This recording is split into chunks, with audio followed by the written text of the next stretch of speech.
26 जानेवारीला मुंबईमध्ये धडक देतील आणि यासाठी त्यांच्या आंदोलनाची जय्यत तयारी आता सुरू झाली आहे। मराठा समाजाच्या वतीने मुंबईतील नियोजनासाठीच्या बैठका सध्या घेण्यात येत आहेत। पुण्याच्या दौंड तालुक्यातील वरवंड या गावामध्ये 1871 सालामधल्या मराठा कुणबी नोंदी सापडतात। ही राज्यामधली पहिली कुणबी नोंद असल्याचा दावा सध्या केला जातोय। संक्रांतीच्या दिवसापासून संपूर्ण राज्यामध्ये थंडीचा कडाका वाढलाय। उत्तर भारतातील शीतलहरींचा परिणाम राज्यावरती सुद्धा दिसल्याचं बघायला मिळतंय। सलग 3 दिवस राज्यामध्ये थंडीची तीव्रता राहणार असल्याचा अंदाज हवामान विभागानं वर्तवलाय। छत्रपती संभाजीनगर शहराच्या वातावरणामध्ये अचानकपणे बदल झाल्यामुळे तापमानाचा पारा हा 10.2 अंशांपर्यंत गेलाय। त्यामुळे थंडीचं प्रमाण वाढल्यामुळे नागरिकांनी उबदार कपडे परिधान करणं पसंत केलंय। उत्तरेकडून येणाऱ्या थंड वाऱ्यामुळे नाशिक जिल्ह्यामध्ये थंडीच्या कडाक्यामध्ये वाढ होती आहे। जिल्ह्यातल्या निफाडचा पारा हा 6.5 अंशांवरती गेलाय आणि तालुक्याला अक्षरशः हुडहुडी भरली आहे। राज्यामध्ये चालू गळीत हंगामासाठी ऊस उत्पादन घटल्यामुळे साखर उत्पादन सुद्धा घटणार आहे। आतापर्यंत राज्यामध्ये 4,39,86,000 क्विंटल साखरेचं उत्पादन करण्यात आलंय।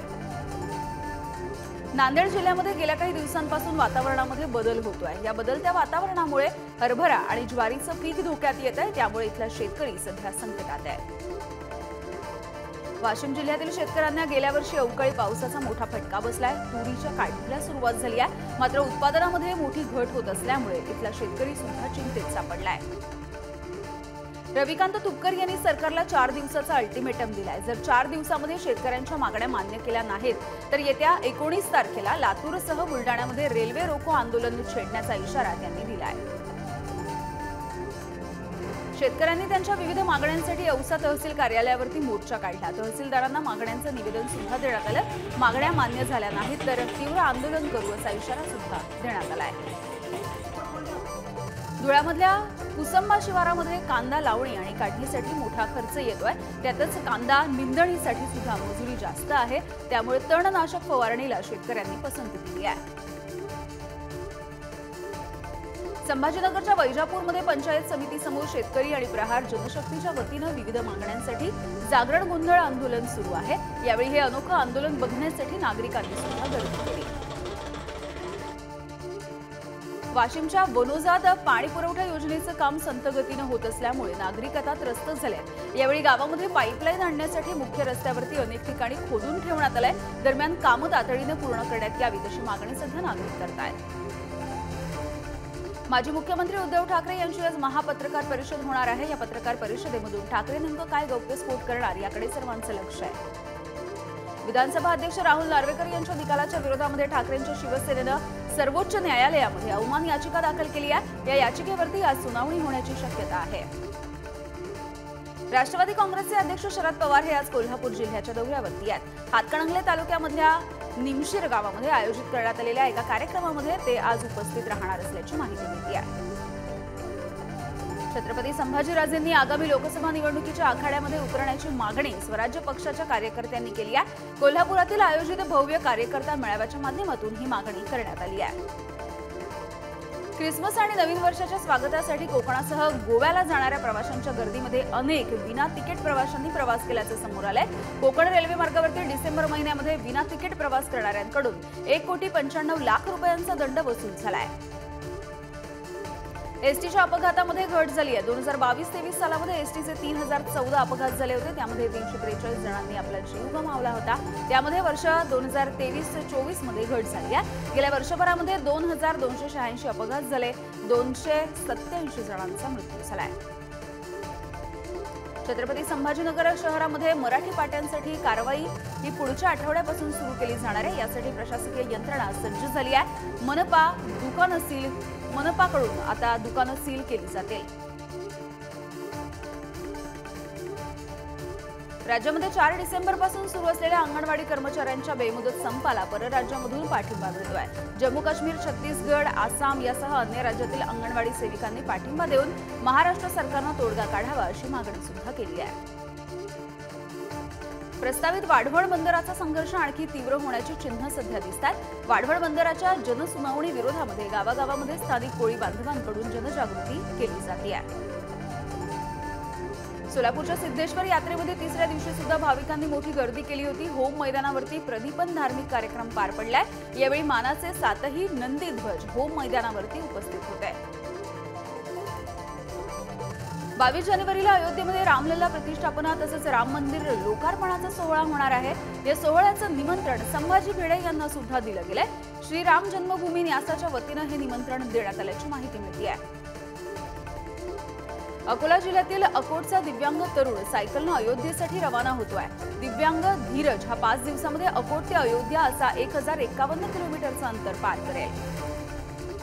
मकर संक्रांतीच्या दिवशी नर्मदा नदीपात्रामध्ये स्नान करण्याला विशेष महत्त्व आहे। त्यामुळे नंदुरबारच्या धडगाव तालुक्यातील नर्मदा नदीच्या काठावरती स्नान करण्यासाठी भाविकांनी मोठी गर्दी केली आहे।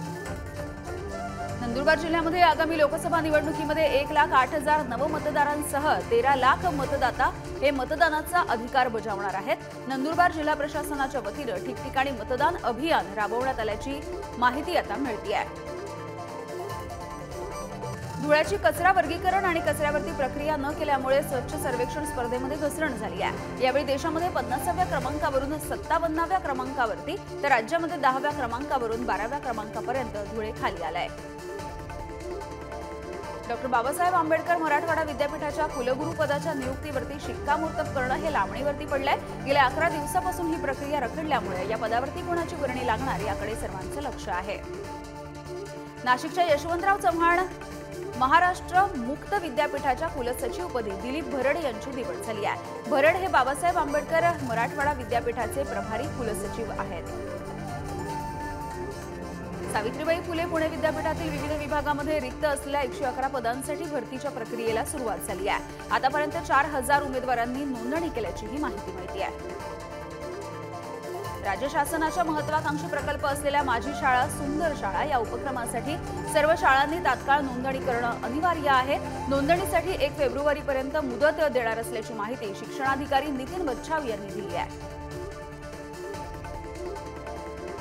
डी.वाय. पाटील कृषी आणि तंत्र विद्यापीठाचे कुलगुरू प्राध्यापक डॉक्टर के प्रतापन यांना डॉक्टर एम.एस. स्वामीनाथन मेमोरियल पुरस्कारानं गौरवलं गेलंय। कृषी शास्त्र आणि पीक उत्पादन व्यवस्थापन या क्षेत्रामध्ये उल्लेखनीय कामगिरी केल्याबद्दल त्यांना हा पुरस्कार प्रदान करण्यात येतोय।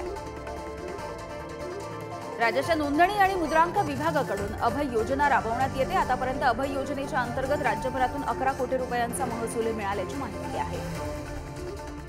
नायलॉन मांजाच्या संदर्भात समाजामध्ये व्यापक जनजागृती व्हावी या हेतूनं नायलॉन मांजाचा समाजशास्त्रामध्ये समावेश करण्याचे आदेश मुंबई उच्च न्यायालयाच्या औरंगाबाद खंडपीठानं शालेय आणि उच्च शिक्षण सचिवांना दिलेले आहेत। राष्ट्रीय संरक्षण प्रबोधिनीच्या 75व्या वर्धापन दिनाच्या निमित्ताने पुण्याच्या खडकवासला भागामध्ये कार्यक्रमाचं आयोजन करण्यात आलंय। या कार्यक्रमासाठी देशाचे लष्कर प्रमुख जनरल मनोज पांडे हे उपस्थित राहणार आहेत। नाशिकमध्ये गेल्या 4 दिवसांपासून सुरू असलेल्या युवा महोत्सवाचा आज समारोप होईल। क्रीडा मंत्री संजय बनसोडे यांच्या उपस्थितीमध्ये या कार्यक्रमामध्ये पारितोषिक वितरण केलं जाईल। पुण्याच्या मुळशी तालुक्यामध्ये प्रजिनी 26 पौड आणि कोळवण इथल्या ब्रिटिशकालीन पुलाची दुरावस्था झाली आहे। त्यामुळे या ठिकाणी नवीन पुलाचं बांधकाम करण्याची मागणी ठाकरेंच्या शिवसेनेच्या पदाधिकाऱ्यांनी केली आहे। विविध मागण्यांसाठी अवघड क्षेत्र बदली संघर्ष समितीच्या वतीनं 1 दिवसीय धरणं आंदोलन करण्यात आलंय। नंदुरबार जिल्हा परिषद प्रवेशद्वाराच्या समोर करण्यात आलेल्या या आंदोलनामध्ये शिक्षकांनी सुद्धा सहभाग घेतला। वाशिम जिल्ह्यातील नागठाणा ते जुमडा या रस्त्याचं काम निकृष्ट दर्जाचं होत असल्याचा आरोप भूमिपुत्र आणि स्वाभिमानी शेतकरी संघटनेनं केला। त्यामुळे या कामाची चौकशी करण्याच्या मागणीसाठी संघटनांकडून आंदोलन छेडण्यात येत आहे। गडचिरोलीच्या एटापल्ली तालुक्यामधल्या गर्देवाडामध्ये 24 तासामध्ये पोलीस ठाण्याची निर्मिती करण्यात आली आहे। गेल्या काही महिन्यांमध्ये गडचिरोली पोलीस विभागानं अशा पद्धतीनं हे 4थं पोलीस स्थानक उभारलंय। नंदुरबार जिल्ह्यामधून जाणाऱ्या नेत्रंग शेवाळी या महामार्गाचं काम सध्या सुरू आहे। त्यामुळे रस्त्याच्या दुतर्फा शेकडो जुने वृक्ष हे तोडण्यात येत आहेत। त्यामुळे वृक्षप्रेमींनी आता तीव्र अशी नाराजी व्यक्त केली आहे। नंदुरबार जिल्ह्यातील अनुसूचित जाती आणि नवबौद्ध प्रवर्गातील नागरिकांना 100% अनुदानावरती देण्यात येणाऱ्या जमीन योजनेपासून लाभार्थी हे वंचित राहिलेले दिसतात। गेल्या 7 वर्षांपासून एकाही लाभार्थ्याला याचा लाभ मिळाला नसल्याची माहिती समोर येते आहे। तलाठी भरती प्रक्रिया स्थगित करून महाराष्ट्र लोकसेवा आयोगाच्या मार्फत भरती प्रक्रिया राबवावी, भरती प्रक्रिया राबवणाऱ्या कंपनीची मान्यता रद्द करून ऑफलाईन पद्धतीने भरती प्रक्रिया द्यावी, यासाठी तहसील कार्यालयावरती आक्रोश मोर्चा काढण्यात आला। वर्ध्यामध्ये हिट अँड रन कायद्याच्या विरोधामध्ये चालक संघटनांनी हलगी वाजवून निषेध केलाय। यावेळी सरकारच्या विरोधामध्ये जोरदार घोषणाबाजी सुद्धा करण्यात आली आहे।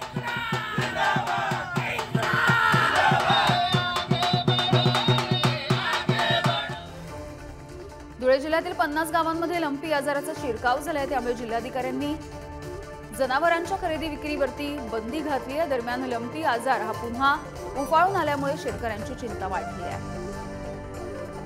मराठा समाजाबद्दल आक्षेपार्ह विधान करणाऱ्या निलंबित पोलीस निरीक्षकाला अटक करण्यात आली आहे। दरम्यान किरणकुमार बकाले यांना न्यायालयानं 2 दिवसांची पोलीस कोठडी सुनावली आहे। अहमदनगरच्या राहाता तालुक्यामधल्या लोणी गावामध्ये एका 9 वर्षांच्या बालकावरती बिबट्यानं हल्ला केलाय। अचानक केलेल्या या हल्ल्यामध्ये या बालकाचा मृत्यू झालाय। बिबट्याचा वावर वाढल्यामुळे त्याचा बंदोबस्त करण्याची मागणी नागरिक करतायत। नंदुरबारच्या नवापूर तालुक्यामधल्या खांडबारा विसरवाडी रस्त्यावरती 2 मोटरसायकलींचा अपघात झाला। या अपघातामध्ये एका युवकाचा मृत्यू झालाय, तर 2 जण गंभीररित्या जखमी असल्याची माहिती मिळते आहे। गोंदिया शहरामध्ये झालेल्या गोळीबाराच्या प्रकरणी आणखी 5 आरोपींना अटक करण्यात आली आहे। यावेळी गोळीबारामध्ये वापरलेल्या माउजरसह 3 जिवंत काडतूस जप्त करण्यात आली, तर गोळीबार करण्यासाठी 40 लाख रुपयांची सुपारी दिल्याची माहिती सुद्धा समोर येते आहे।